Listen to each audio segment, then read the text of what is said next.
Hello students, chemistry world में आप लोगों का स्वागत है। आज बेटा हम लोग यूपी बोर्ड के केमिस्ट्री फर्स्ट पेपर का पहला चैप्टर स्टार्ट करने वाले हैं और इस चैप्टर का नाम है ठोस अवस्था। इस चैप्टर का नाम है बेटा ठोस अवस्था। ठोस अवस्था इसे हम लोग इंग्लिश में कहते हैं बेटा solid state. Solid state clear बेटा? यहां तक हम लोग ठोस अवस्था के बारे में पढ़ते हैं, देखते हैं ठोस अवस्था क्या होता है।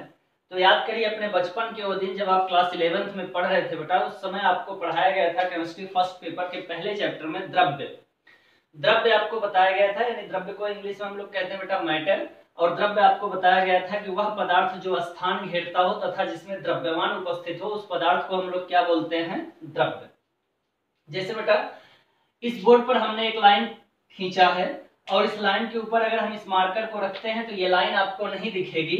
इसका मतलब मार्कर ने अपने क्षेत्रफल, अपने एरिया के बराबर एरिया इस बोर्ड पर कवर कर रखा है और इसके एरिया के कवर करने की वजह से ये लाइन हमको नहीं दिख रही है। और इस मार्कर का बेटा हम अगर वेट कैलकुलेट करेंगे तो इसका कुछ ना कुछ वेट निकल करके आएगा, यानी यह पदार्थ कैसा हुआ बेटा? द्रव्य हुआ। और आपको द्रव्य के प्रकार पढ़ाए गए हैं बेटा, और द्रव्य के प्रकार में आपको बताया गया है कि द्रव्य मुख्यतः दो प्रकार का होता है। एक होता बेटा भौतिक अवस्था के आधार पर द्रव्य को बांटा गया है और एक रासायनिक अवस्था के आधार पर। भौतिक अवस्था के आधार, भौतिक का मतलब होता है बेटा वह कैलकुलेशन जिसका मतलब हम कैलकुलेशन कर सके, जिसे छू सकते हो, समझ सकते हो, अनुभव कर सकते हो। और रासायनिक वे चीजें होती है बेटा कि जिनके गुणों को हम कैलकुलेट ना कर सकते हो। भौतिक अवस्था के आधार पर बेटा आपको द्रव्य पढ़ाया गया है कि भौतिक अवस्था के आधार पर द्रव्य मुख्यतः 6 प्रकार के होते हैं: ठोस, द्रव, गैस, प्लाज्मा, बोसान और फर्मियंस। रासायनिक अवस्था के आधार पर भी 2 प्रकार के होते हैं बेटा, वो शुद्ध पदार्थ है और वो अशुद्ध पदार्थ है। हालांकि उसके बारे में हमें नहीं पढ़ना है, हम लोग पढ़ते हैं कि ठोस क्या होता है। ये आपको थोड़ा सा बस ऐसे रिवीजन के लिए मैं बता रहा हूँ, ये सारी चीजें आप पढ़ चुके हैं, इसमें कुछ आपको पढ़ना नहीं है। ठोस इंग्लिश होती है बेटा सॉलिड। देखते हैं ठोस क्या होता है। वह पदार्थ जिसका आकार और आयतन निश्चित होता है, उस पदार्थ को बेटा हम लोग क्या बोलते हैं? ठोस। ऐसा पदार्थ यानी द्रव्य की वह अवस्था जिसका आकार और आयतन निश्चित होता है, उस अवस्था को हम लोग बेटा क्या बोलते हैं? ठोस। जैसे इस मार्कर की बात करें बेटा, इस मार्कर की लेंथ, विड्थ और हाइट माप करके आप जाओ, 2-4-10 दिन के बाद भी आप इसे मापोगे तब भी इसकी लेंथ, विड्थ और हाइट सेम आएगी, अर्थात ये पदार्थ कैसा है बेटा? ठोस है। जिसके आकार और आयतन में कोई परिवर्तन ना हो, वह पदार्थ क्या कहलाता है बेटा? ठोस। क्लियर है यहां तक? उसके बाद आपको पढ़ाया गया बेटा ठोसों के गुणधर्म। उसके बाद आपको गुणधर्म पढ़ाया गया बेटा, प्रॉपर्टी।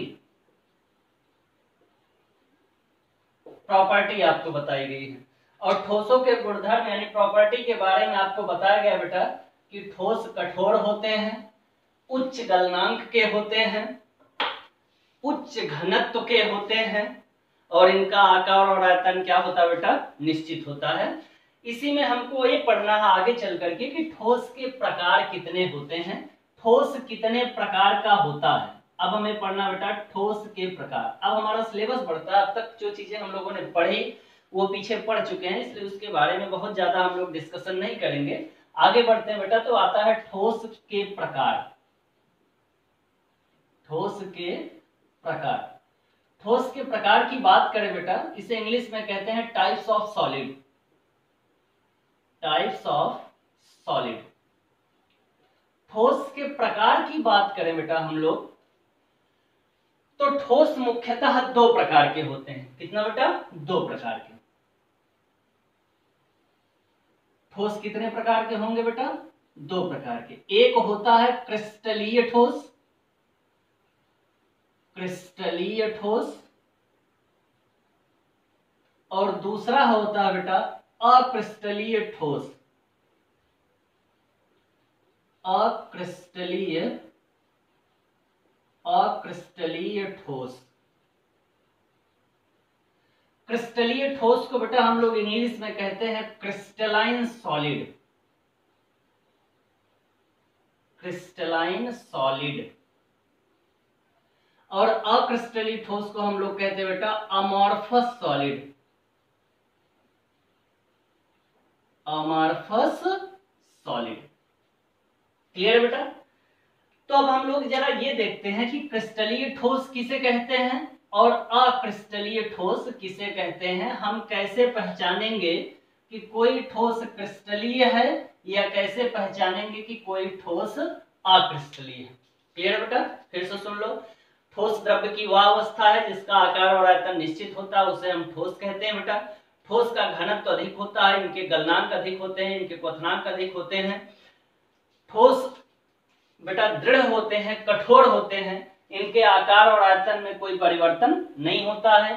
ठोस मुख्यतः दो प्रकार के होते हैं, एक बेटा क्रिस्टलीय ठोस होता है और दूसरा अक्रिस्टलीय ठोस होता है। क्रिस्टलीय ठोस को हम लोग क्रिस्टलाइन सॉलिड बोलते हैं, अक्रिस्टलीय ठोस को हम लोग क्या बोलते हैं बेटा? Amorphous solid. अब हम एक एक के बारे में पढ़ते हैं, जानते हैं कि ये क्रिस्टलाइन सॉलिड क्या है और अमॉर्फस सॉलिड क्या है। तो स्टार्ट करते हैं बेटा। सबसे पहले हम लोग देखते हैं क्रिस्टलाइन सॉलिड यानी क्रिस्टलीय ठोस।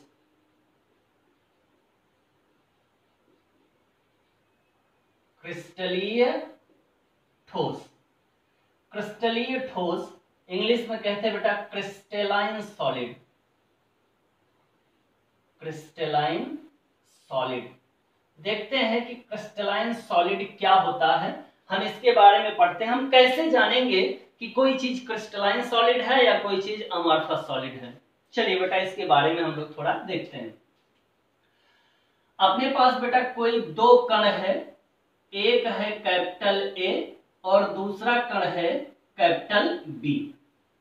क्लियर बेटा? ये दो कोई कण है, एक कैपिटल ए है, दूसरा कैपिटल बी है। अब ये जो कण है बेटा, ये अणु भी हो सकते हैं, ये परमाणु भी हो सकते हैं, ये आयन भी हो सकते हैं, मतलब ये मॉलिक्यूल भी हो सकते हैं, एटम भी हो सकते हैं और आयन भी हो सकते हैं। क्लियर बेटा यहां तक? चलिए इन दोनों कणों से मिलाकर के बेटा हमें ठोस बनाना है। देखते हैं कि कैसे बनाएंगे। ये रहा ए, ए के बाद आ जाए बेटा बी, बी के बाद ए, फिर B, A, B, A, B और ए। फिर ए के नीचे क्या आ जाएगा बेटा? B, A, B, A, B, A, B, ए और बी। उसके बाद फिर बी के नीचे क्या आ जाएगा? ए, B, A, B, A, B, A, B और ए। क्लियर बेटा? ऐसे फिर हम बढ़ेंगे तो ए के नीचे बी आ जाएगा। मान लेते हैं अपने पास ये कोई सॉलिड है जिसके जो कण है बेटा वो कुछ इस तरह से व्यवस्थित हैं कि एक के बाद एक आ रहा है, यानी ए के बाद बी, बी के बाद ए के बाद बी, बी के बाद ए, इस तरीके से व्यवस्था है। तो हम इस व्यवस्था को कहते हैं बेटा नियमित व्यवस्था। कौन सी व्यवस्था कहते हैं? नियमित व्यवस्था। यानी हम लोग क्रिस्टलीय ठोस के पहला पॉइंट हम लोग क्या कह सकते हैं बेटा? नंबर 1 हम लोग कह सकते हैं कि इनके घटक कणों, इनके घटक कणों, घटक कणों। अब वो घटक कण कौन कौन से हो सकते बेटा? हो सकता है कि वो परमाणु हो सकता है कि वो अणु हो सकता है कि वो क्या हो बेटा? आयन हो। तीनों में से कोई एक चीज हो सकता है, परमाणु हो सकता है, अणु हो सकता है, या तो फिर क्या हो सकता है बेटा? आयन हो सकता है। तो हम लोग क्या कह सकते हैं कि जो क्रिस्टलीय ठोस होते हैं उनमें जो अणुओं की व्यवस्था होती है बेटा वो नियमित होती है। क्या होती है बेटा? नियमित होते हैं। हम लोग लिख सकते हैं इनके घटक कणों की व्यवस्था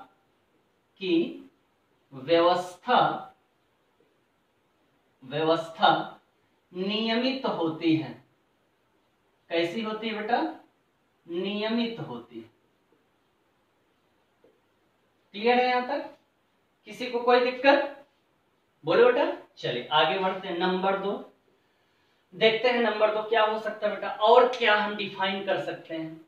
अगर बेटा फिर मैं इस ए के बाद बी, बी के बाद ए के बाद बी, बी के बाद ए ऐसे बढ़ते जाएंगे तो एक लॉन्ग रेंज ऑर्डर आएगा, यानी ये दीर्घ परासी होगा। कैसा होगा बेटा?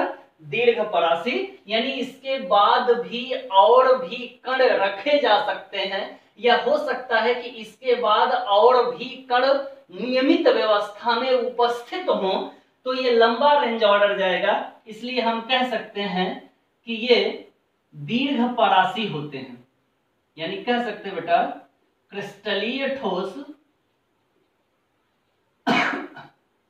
क्रिस्टलीय ठोस दीर्घ परासी होते हैं। क्रिस्टलीय ठोस कैसे होते हैं बेटा? दीर्घ परासी होते हैं। क्लियर है यहां तक? चलिए और कुछ समझते हैं कि हम क्रिस्टलीय ठोस में और क्या लिख सकते हैं। 2 पॉइंट हमने समझा, दोनों को हमने लिख लिया है। देखते हैं और क्या कुछ किया जा सकता है। अगर बेटा इस क्रिस्टलीय ठोस में एकदम क्षैतिज पंक्तियों में हम एक प्रकाश की किरण भेजते हैं और इसका रिफ्रैक्टिव इंडेक्स निकालते हैं, तो म्यू कुछ निकल करके आएगा, वो 0 नहीं होगा, कुछ ना कुछ होगा। क्लियर है बेटा यहां तक?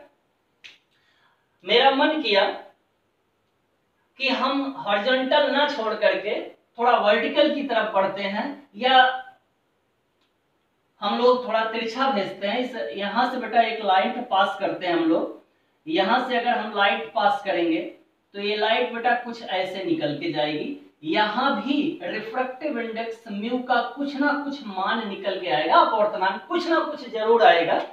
देखते हैं क्या कुछ हो सकता है। तो यहां पे देखोगे बेटा तो अलग अलग दिशाओं में इनके भौतिक गुण, अलग अलग दिशाओं में इनके भौतिक गुण क्या होते हैं बेटा? अलग अलग होते हैं। क्यों? क्योंकि अगर हम हॉरिजॉन्टल भेजते हैं तो ऊपर A B, B A B, B A एक नियमित व्यवस्था है, लेकिन जब हम लाइट को इस डायरेक्शन से भेजते हैं तो एक तरफ बेटा केवल ए के कण मिलेंगे और दूसरी तरफ केवल बी के कण मिलेंगे। यही कारण है कि अलग अलग दिशाओं में इनके भौतिक गुण क्या होते हैं बेटा? अलग अलग होते हैं। यानी हमें कह सकते हैं भिन्न दिशाओं में, नंबर 3 क्या कहा जा सकता है बेटा? भिन्न दिशाओं में, भिन्न दिशाओं में, भिन्न दिशाओं में इनके भौतिक गुण, भौतिक गुण भिन्न भिन्न होते हैं, भिन्न भिन्न होते हैं। क्लियर है बेटा यहां तक? कोई दिक्कत किसी को? बोलो। क्लियर? चलिए अगला पॉइंट देखते हैं बेटा, नंबर 4। और हम क्या कह सकते हैं? अगर बेटा हम इन्हें चाकू से कट करें, अगर हम इन्हें चाकू से कट करें तो इनमें एक नियमित कटाव होता है। कैसा होता है बेटा? नियमित कटाव, नियमित कटाव होता है। क्लियर बेटा? 5वां पॉइंट हम लोग क्या कह सकते हैं? इनका जो गलनांक होता है बेटा वो निश्चित होता है। इनके गलनांक, इनका गलनांक, गलनांक निश्चित होता है। इनका गलनांक कैसा होता है बेटा? निश्चित होता। क्लियर है यहां तक? क्लियर है बेटा? चलिए इस गलनांक के बारे में हम थोड़ा पढ़ लेते हैं कि किसी भी ठोस को अगर हम लोग गलाएंगे, उसे ठोस अवस्था से द्रव अवस्था में लाएंगे, तो उसका ग्राफ क्या बनेगा, जरा इसके बारे में पढ़ते हैं बेटा। और आपको पता है कि ग्राफ हमेशा 2 यूनिट्स के बीच बनता है और 2 एक्सिस के बीच बनता है। मान लेते हैं बेटा कि एक ये जो एक्सिस है ये एक्स एक्सिस है और ये एक्सिस कैसी है बेटा? Y axis. क्लियर है यहां तक? आपको पता है बेटा कि जहां पर 2 एक्सिस मिलती हैं उन्हें हम ओरिजिन कहते हैं, और वहां पर वैल्यू कितनी होती है बेटा? 0 होती है। मान लेते हैं ये जो एक्स एक्सिस है बेटा, यहां पर समय है, यहां पर क्या है बेटा? समय है, टी, ये समय है कैपिटल टी। कैपिटल टी ना करके बेटा इसे स्मॉल टी कर देता हूं। टाइम है स्मॉल टी, और ये जो है तापक्रम है, ये क्या है बेटा, तापक्रम है। तापक्रम को अपन कैपिटल टी से डिफाइन कर लेते हैं, ये तापक्रम है। क्लियर है बेटा यहां तक? चलिए आगे बढ़ते हैं हम। अब मान लेते हैं अपने पास कोई एक पदार्थ है, जरूरी नहीं है कि कोई एक निश्चित हो, कोई भी ठोस हो सकता है, कोई भी ठोस ले सकते हैं। सपोज दैट हम आयरन की रॉड ले लें बेटा, तो उसका जो गलनांक होता है वो 1327 यानी 1327 डिग्री सेल्सियस होता है। तो अगर हम उसके बात करें तो कोई भी ठोस होगा बेटा वो एक निश्चित तापक्रम पर होता है। जैसे इस मार्कर की बात करें बेटा, तो ये मार्कर अभी 25 डिग्री सेल्सियस पर है, रूम टेम्परेचर पर है, क्योंकि कमरे का ताप कितना लिया जाता है बेटा, 25 यानी 25 डिग्री सेल्सियस। यानी हर एक ठोस का अपना खुद का एक तापक्रम होता है। मान लेते हैं बेटा कि वो तापक्रम कुछ यहां पर है, वो 0 नहीं हो सकता बेटा, कुछ ऊपर होगा। क्लियर है यहां तक? चलिए अब हम उस ठोस को द्रवित अवस्था में लाएंगे। इसका मतलब बेटा जब तक हम ठोस को ताप प्रवाहित नहीं करेंगे, जब तक हम ठोस को उष्मा प्रवाहित नहीं करेंगे, तब तक वह ठोस द्रवित अवस्था में नहीं आएगा। इसका मतलब हमें उसका तापक्रम बढ़ाना है, और जैसे जैसे समय बढ़ता जाएगा उस ठोस का तापक्रम क्या हो जाएगा, बढ़ता जाएगा। इसका मतलब ये जो ग्राफ है बेटा वो नीचे ना आकर के ऊपर जाएगा, यानी ग्राफ हमारा कुछ इस डायरेक्शन से जाएगा, कुछ यहां पर।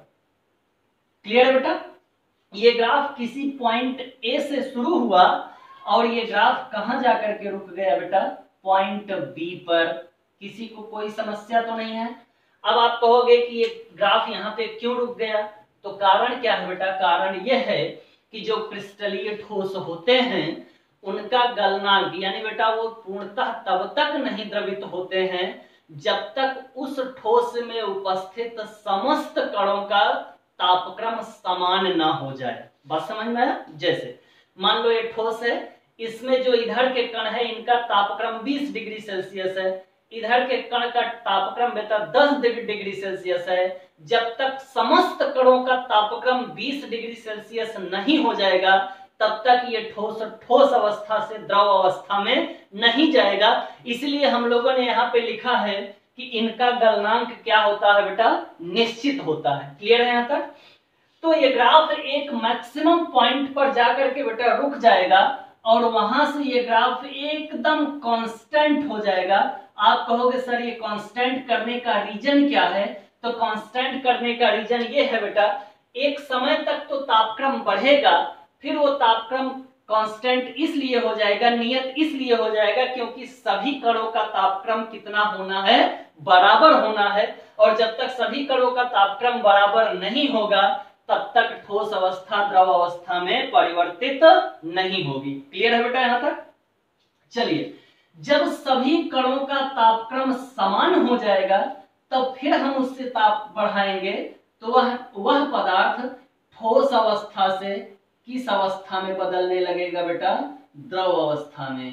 क्लियर है यहां तक? ये हमने कुछ 4 पॉइंट्स लिए बेटा, ए बी सी और डी। यहां जो ए से बी है इसे हम कहते हैं बेटा सॉलिड। इसे क्या बोलेंगे, सॉलिड, ठोस। क्लियर बेटा यहां तक? लेकिन बी से सी जो पॉइंट है बेटा उसे हम लोग बोलेंगे सॉलिड प्लस लिक्विड। उसे क्या बोलेंगे, सॉलिड प्लस लिक्विड, मतलब ठोस प्लस द्रव। क्लियर बेटा यहां तक? लेकिन जब हम C से D बढ़ेंगे तो C से D जब बढ़ेंगे बेटा तो हम बोलेंगे कि ये कैसा हो गया है, लिक्विड में बदल गया है। और लिक्विड यानी इसे क्या बोलेंगे बेटा, द्रव बोलेंगे। क्लियर है? ग्राफ आपको समझ में आ गया? फिर से सुन लो बेटा, कोई एक ठोस है उसे हमें पिघलाना है और आपको बताया गया है कि जो क्रिस्टलीय ठोस होते हैं उनके जो गलनांक होते हैं बेटा वो निश्चित होते हैं, यानी उनमें कोई बदलाव नहीं होता, वो एक निश्चित गलनांक के होते हैं। अगर ये मान लो कि कोई एक रॉड है, अगर इस आयरन रॉड का टेम्परेचर 20 डिग्री सेल्सियस यानी 20 डिग्री सेल्सियस पर ये मेल्ट हो जाएगा, गल जाएगा, तो जब तक सभी कणों का तापक्रम बेटा 20 डिग्री सेल्सियस नहीं हो जाएगा तब तक ये पदार्थ नहीं द्रवित होगा। तो कोई तापक्रम अपने आप में होता है, वो तो मान लेते हैं वो तापक्रम बेटा यहाँ पर है, इसका ताप बढ़ाएंगे तो ग्राफ बेटा आगे बढ़ेगा, एक निश्चित पॉइंट पर जाकर के ग्राफ कांस्टेंट हो जाएगा। कांस्टेंट होने का मतलब यह हुआ बेटा कि इस दौरान सभी कणों का तापक्रम क्या रहेगा, बराबर होगा, और जब सभी कणों का तापक्रम बराबर हो जाएगा तो फिर ग्राफ जो है ऊपर बढ़ेगा तापक्रम बढ़ाने से, और सॉलिड से किस में बदल जाएगा बेटा, लिक्विड में, यानी ठोस अवस्था से किस में बदल जाएगा, द्रव अवस्था में। क्लियर है यहाँ तक, कोई दिक्कत किसी को? चलिए आगे बढ़ते बेटा, इसी का जरा उल्टा बनाते हैं, इसी का उल्टा बनाते हैं। हम किसी लिक्विड को सॉलिड में लेकर के आते हैं, किसी द्रव को हम लोग किस में लेकर के आते हैं बेटा, ठोस में। हाँ, एक क्वेश्चन यहाँ बनता है बेटा कि अगर यहाँ पे ग्राफ कांस्टेंट है, टेम्परेचर कांस्टेंट है, तापक्रम नियत है, तो जो हम ताप बढ़ा रहे हैं वो जा कहाँ रहा है, तो उस ताप को हम कहते हैं बेटा लैटेंट हीट यानी गुप्त उष्मा, और इसी को हम लोग पढ़ते हैं गलन की गुप्त उष्मा। क्लियर बेटा? चलिए अब इस ग्राफ को थोड़ा उल्टा बनाते हैं। हम अभी सॉलिड से द्रव बनाए हैं, यानी सॉलिड से लिक्विड बनाए हैं, ठोस से द्रव बनाया है हमने। अब जरा द्रव से ठोस बनाते हैं, देखते हैं उसका ग्राफ कैसे बनेगा। चलिए बेटा, द्रव से ठोस बनाना है यानी उसका तापक्रम हमें घटाना है, उसका तापक्रम क्या करना है, घटाना है। जैसे रेफ्रिजरेटर के फ्रीजर में अगर आप पानी रख देते हो तो वो पानी क्या बन जाता है, बर्फ बन जाता है। इसका मतलब क्यों बर्फ बना, क्योंकि रेफ्रिजरेटर ने उसके तापक्रम को एब्जॉर्ब किया, जल के तापक्रम को उसने एब्जॉर्ब कर लिया, अवशोषित कर लिया, और जल किसमें बदल गया बेटा, द्रव में। तो चलिए उसका ग्राफ बनाते हैं बेटा। मानते हैं कि द्रव कुछ यहाँ पर रहा होगा और ग्राफ उसका घटेगा, तापक्रम घटेगा तो ग्राफ नीचे आएगा, और ग्राफ जब नीचे आएगा बेटा तो एक निश्चित पॉइंट तक वो नीचे आएगा, फिर वो ग्राफ जो है बेटा वो नियत हो जाएगा। नियत होने के बाद फिर से उसका तापक्रम घटेगा, वो ग्राफ कुछ यहाँ आ जाएगा बेटा। मान लेते हैं ये पॉइंट ए है, ये बी है, ये सी है, और ये क्या है बेटा, डी है। ये पॉइंट क्या है, डी है। क्लियर है यहाँ तक? चलिए ये कौन सी अवस्था होगी बेटा, द्रव की। ये कौन सी अवस्था होगी, द्रव प्लस ठोस की। ये कौन सी अवस्था होगी बेटा, ठोस की। क्लियर है यहाँ तक, कोई दिक्कत किसी को? चलिए आगे बढ़ते हैं बेटा। अब हम बात करते हैं अक्रिस्टलीय ठोस की, और देखते हैं कि अक्रिस्टलीय ठोस क्या होते हैं। अगला पॉइंट पढ़ेंगे बेटा, अक्रिस्टलीय ठोस।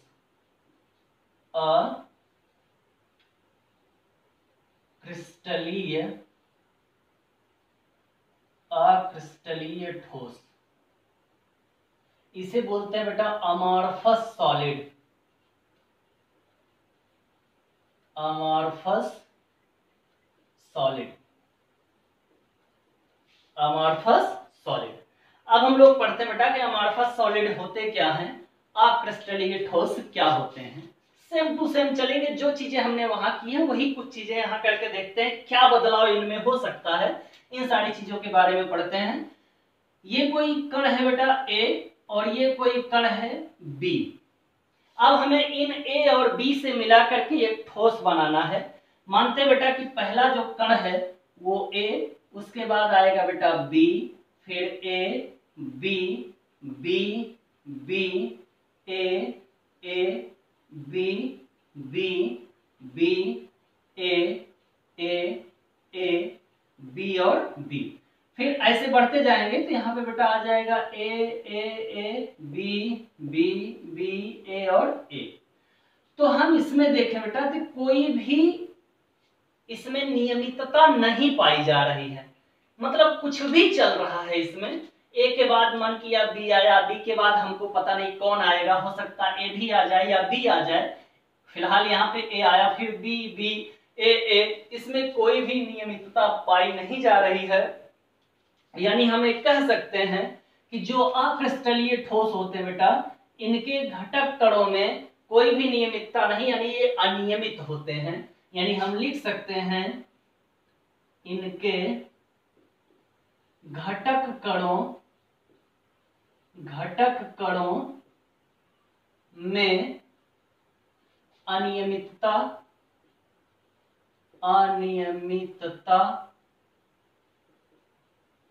पाई जाती है, अनियमितता पाई जाती है। क्लियर बेटा यहां तक? नंबर 2 और क्या पढ़ सकते हैं हम लोग? इनके घटक कणों में क्या पाया जाता है बेटा? अनियमितता। और घटक कण कौन कौन से होते हैं? हो सकता है वो अणु हो सकता है वो परमाणु हो, या हो सकता है कि वो क्या हो बेटा? आयन हो। चलिए नंबर 2 पढ़ते हैं बेटा। तो ये लघु परासी हैं। लघु परासी का मतलब ए के बाद बी, बी के बाद ए, उसके बाद बी, बी के बाद फिर बी आ गया, ए आ गया, बी आ गया। तो ये जरूरी नहीं है कि लॉन्ग रेंज ऑर्डर तक जाएं, हो सकता है कि ये कम संकुचित हो जाएं। तो यानी हम कह सकते हैं कि ये लघु परासी होते हैं। यानी कहा जा सकता है बेटा अक्रिस्टलीय ठोस, अक्रिस्टलीय ठोस लघु परासी होते हैं, लघु परासी होते हैं, लघु परासी होते हैं। और क्या पढ़ सकते हैं बेटा? नंबर 3 इनका गलनांक बेटा निश्चित नहीं होता है, इनका गलनांक निश्चित नहीं होता है, इनका गलनांक निश्चित नहीं होता है। क्लियर बेटा यहां तक? अगर हम और बात करें बेटा चौथा पॉइंट, तो इनके भौतिक गुण सभी दिशाओं में समान होते हैं, इनके भौतिक गुण सभी दिशाओं में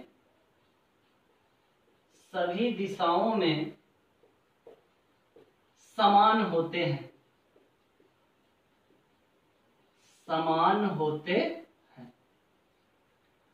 और क्या पढ़ा जा सकता है बेटा? इनके भौतिक गुण सभी दिशाओं में क्या होते हैं बेटा? समान होते हैं। और अगर इन्हें चाकू से कट किया जाए तो इनमें बेटा अनियमित कटाव पाया जाता है। क्या पाया जाता है? अनियमित कटाव। कैसा पाया जाता है बेटा? अनियमित कटाव। किसी को कोई दिक्कत?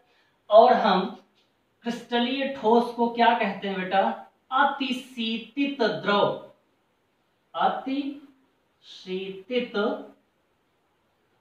अतिशीतित द्रव। इन्हें क्या बोलते हैं बेटा? अतिशीतित द्रव। इसे अतिशीतित क्यों बोलते हैं? उसके पीछे एक कारण है बेटा। जैसे अपने पास कोई ग्लास, कांच का एक टुकड़ा हो जो हमारी विंडो में लगा हो, जो हमारी खिड़कियों में लगा हो, तो जब हम उसे लेकर के आते हैं बेटा कट करा करके, तो उसका टॉप और बॉटम दोनों सिराओं के बेटा जो मोटाई होती है, थिकनेस होती है, वो बराबर होती है।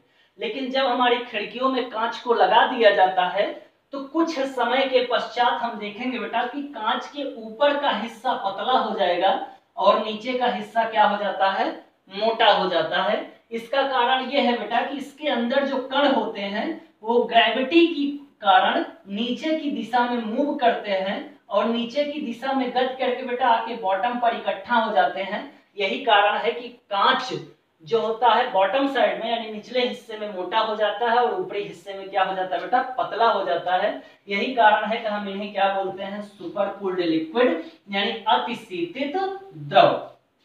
अब जरा इसके एक ग्राफ की बात कर लेते हैं बेटा। जो हमने यहाँ पे लिखा है कि इनका गलनांक निश्चित होता, गलत हो गया बेटा, अनिश्चित होता। इनका गलनांक निश्चित नहीं होता, ठीक है, इनका गलनांक निश्चित नहीं होता है। तो जरा इसके ग्राफ की बात कर लेते हैं बेटा कि इसका ग्राफ कैसा बनेगा। तो हमने आपको बताया कि ग्राफ हमेशा दो यूनिट्स में, दो अक्षों पर बनाया जाता है, एक्स अक्ष और वाई अक्ष। मान लेते हैं बेटा कि ये समय है और ये क्या है बेटा? तापक्रम है। ये क्या है? तापक्रम है। तो आपको पता बेटा ठोस का अगर हम ताप बढ़ाते हैं तो ठोस किस में बदल जाता है? द्रव में बदल जाता है, यानी उसका तापक्रम बढ़ेगा। तो उसका ग्राफ बेटा कुछ इस तरह से आएगा, कर्व निकल के आता है। और कर्व इसलिए आता है बेटा क्योंकि इनका गलनांक निश्चित नहीं होता, ये जैसे जैसे गर्म होते जाते हैं वैसे वैसे बेटा मेल्ट होते जाते हैं। जैसे प्लास्टिक, अगर प्लास्टिक को आप गर्म करोगे तो देखो सबसे पहले प्लास्टिक क्या हो जाती है, सॉफ्ट हो जाती है, मुलायम हो जाती है। उसको और गर्म करते हैं तो और ज्यादा मुलायम हो जाती है, और गर्म कर देते हैं तो प्लास्टिक क्या हो जाती है बेटा, द्रव अवस्था में बदल जाती है। इसका मतलब प्लास्टिक का कोई निश्चित गलनांक नहीं होता है, उनको हम जैसे जैसे उनका तापक्रम बढ़ाते जाएंगे उनका गलनांक बढ़ता जाएगा। यही कारण है बेटा कि ये ग्राफ हमारा कैसा बनाया गया है, कर्व्ड बनाया गया है। किसी को कोई दिक्कत तो नहीं बेटा, बोलो। चलिए अब हम लोग आगे बढ़ते हैं बेटा, देखते हैं कि क्रिस्टलीय ठोस के प्रकार क्या होते हैं। दो चीजें समझ में आ गई आपको। चलिए आगे बढ़ते हैं बेटा, तो आगे हम पढ़ते हैं क्रिस्टलीय ठोस के प्रकार। क्रिस्टलीय ठोस के प्रकार यानी types of crystalline solid, types of crystalline solid, types of crystalline solid. देखते हैं बेटा कि क्रिस्टलाइन सॉलिड कितने प्रकार के होते हैं। तो बेटा क्रिस्टलाइन सॉलिड को मुख्यतः 4 भागों में बांटा गया है, और वो भी किसके आधार पर, उनके कणों के मध्य उपस्थित अंतराणुक आकर्षण बल के आधार पर। कैसे बेटा, अंतराणुक आकर्षण बल के आधार पर। यानी हम कह सकते हैं कि कणों के मध्य उपस्थित, कणों के मध्य उपस्थित, कणों के मध्य उपस्थित बंधन बलों, बंधन बलों के आधार पर, बंधन बलों के आधार पर क्रिस्टलीय ठोस को, क्रिस्टलीय ठोस को, क्रिस्टलीय ठोस को 4 भागों में,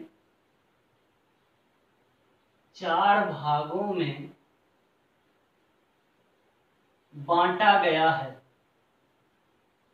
बांटा गया है।